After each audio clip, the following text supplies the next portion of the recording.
Bağışıklık sistemimizin ne kadar önemli olduğunu artık hepimiz biliyoruz, değil mi? Burada hiçbir sıkıntı yok. Ve genelde de bağışıklık sistemi deyince işte tabii ki kanımızın değerleri, ak kanımızın değerleri, yani lenf sistemimizin nasıl çalıştığıyla alakalı hemen veriler aklımıza geliyor. Oysa bugün biraz beyin jimnastiği yapalım istiyorum. Farklı açıdan vücudumuzun dışarıya vurmuş olduğumuz bazı jest ve mimiklerle yapmış olduğumuz bazı hareketlerimizin bağışıklık sistemiyle ne kadar bağlantılı olduğunu küçük bir kesitini sadece sunmak istiyorum. Yoksa bağışıklık sistemi işte bunun %90'ına yakını, %80'i, %90'ı bağırsaklarımızda zaten. Bunu daha önceki videolarımızda söylemiş idim. Ve hücrelerimizin de %90'ı yine bağırsaklarımızda. Yani bağırsaklarımız çok kıymetli. Fakat yine de bizim kabuk olarak kabul edebileceğimiz vücudumuzun dış görüntüsünde özellikle yüzümüz, gözümüz, burnumuz, kulağımız, ağzımızla alakalı kısmında bakınız bağışıklık sisteminin bağlantı kurmuş olduğu neler var. Birkaç tane ben buraya sadece not aldım. Sadece kulağa su kaçırmak istiyorum. Geri kalanını arzu ederseniz siz daha detaylı olarak araştırabilirsiniz.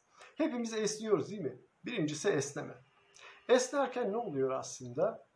Yine diğer videolarda bahsettiğimi hatırlıyorum. Bizim sempatik ve parasempatik sinir sistemimiz var.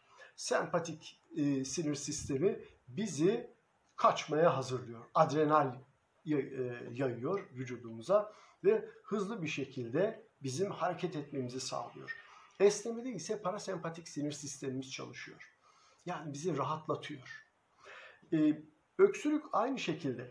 Bizim yine eğer öksürüyor isek muhakkak öksürmemizi gerektiren bağışıklık sistemimiz çalışıyor ya, bir veri olması gerekiyor bunu yapmamız için.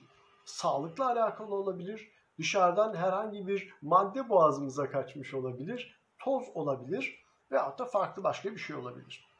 Hapşuruk yine aynı şekilde. Daha ziyade işte bunu bahar alerjisi olduğu zaman, bahara girdiğimiz zamanlarda veyahut da bazı insanlar farklı ortamlara girdiği zaman yine hapşuruyor. Yine bağışıklık sistemimiz hemen çalışıyor, devreye giriyor. Yani bizim ak yuvarlarımız devreye giriyor ve oradaki mikroorganizmaları hemen bloke etmek için gayret sarf ediyor.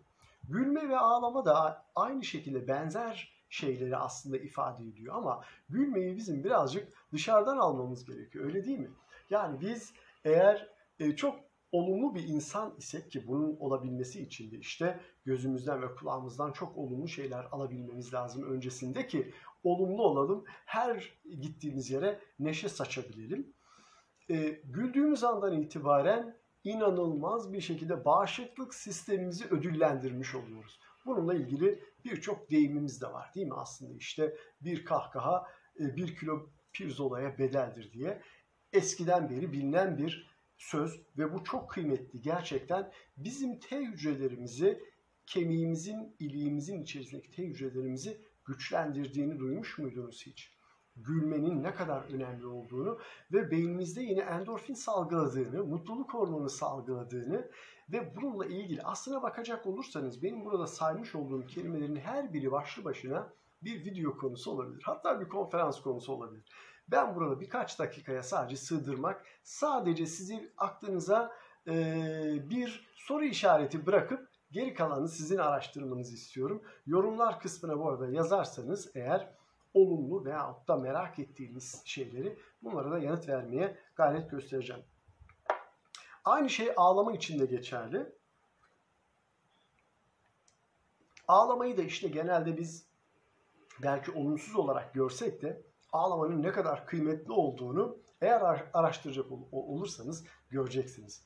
Ağladığınız andan itibaren özellikle gözyaşlarımızla beraber vücudumuzdaki bütün toksinleri atmış oluyoruz. Aynı zamanda gözümüzde olası bütün zararlı mikroorganizmaları da dışarı atıyoruz.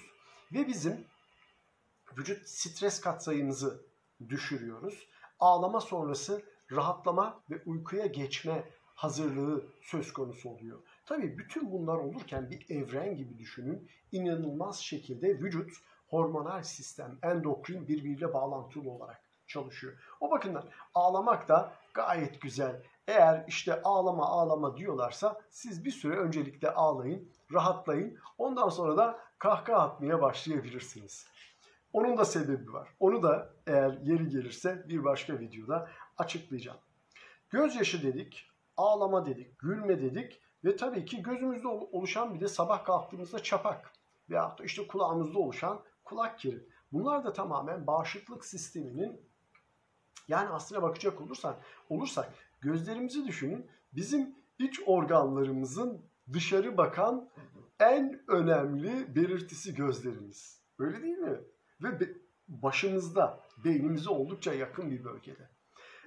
Böyle olunca da bağışıklık sisteminin en güçlü olduğu, koruma kalkanlarının en güçlü olduğu yerler. Ve bizim kulaklarımız ve gözlerimiz direkt olarak dış ortamla temas halinde olduğu için burada bütün bunların olması da gayet doğal.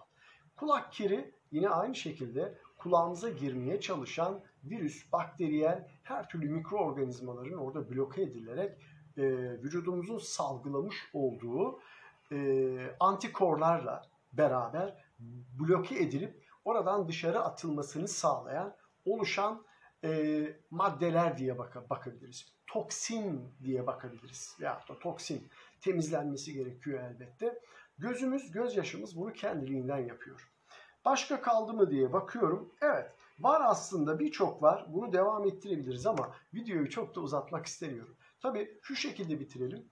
Eğer biz sürekli gülüyor isek, sürekli ağlıyor isek veyahut da sürekli esniyor isek, sürekli hapşırıyor isek, sürekli öksürüyor isek, bunların ayrı ayrı tabii ki sebepleri var. Çok da olumlu anlama gelmiyor bunlar. Bağışıklık sistemimiz evet sürekli çalışıyor ise burada da bir soru işareti var. Neden? Bunun altyapısında neler var? Onu da ayrıca araştırmak lazım. Tüm bunların dengeli bir şekilde oluşması için hepinizi GAPS diyetini araştırmaya davet ediyorum. Tüm bunları yaptığınız zaman ruh ve beden sağlığı açısından gayet dengeli bir yaşam sürdüreceğinize garanti veriyorum. Tekrar görüşünceye kadar sevgiyle kalın, hoşça kalın.